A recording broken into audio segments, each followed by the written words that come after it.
Hello to all traders and welcome back to another market review brought to you by Orbex. And where to begin, we've got the Fed's interest rate decision holding for the first time since last summer, and also we're seeing gold spike up to 5,500 naturally, which is where the next natural target was, and we're having a little bit of a resistance now. But I just wanted to show you on the daily chart just the bullish rhetoric we're having here. 1, 2, 3, 4, 5, 6, 7, 8 massive bullish candlesticks, really propelling the yellow metal above 5,500. And like I said, from the early session, we're just having a little bit of a slowdown at the moment, which is obviously natural because it's had such a momentous ride in the last couple of weeks, you know, hitting record high after record high.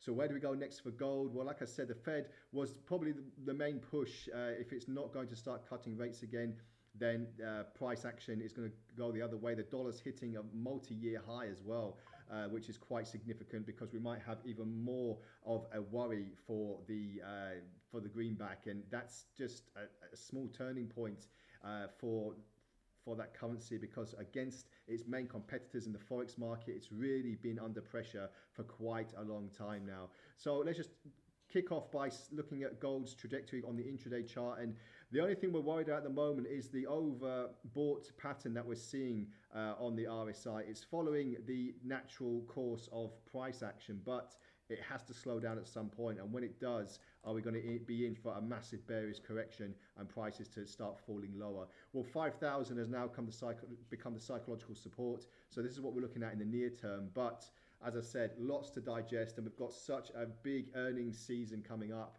You know, Microsoft, Facebook, Tesla.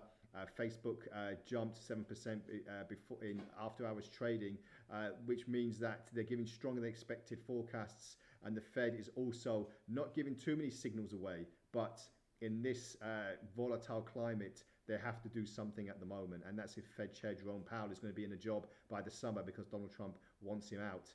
On the dollar index, like I said, let's go to the daily chart because we're going to multi-year lows now, 4-year lows, I believe.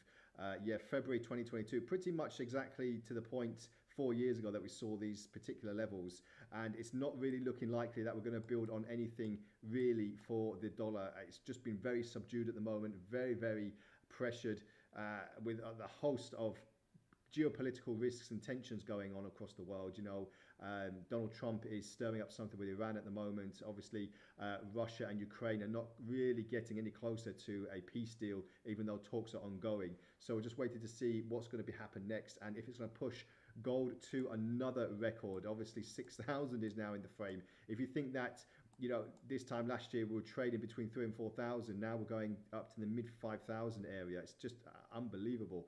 So we'll just wait and see if we're going to have any more of a fall on the dollar.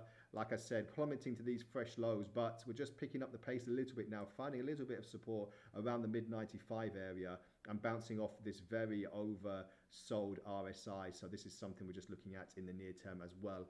So lots to get through. Catch your breath, and we'll be back with next time with the more breaking news. Thank you very much for joining me. Bye for now.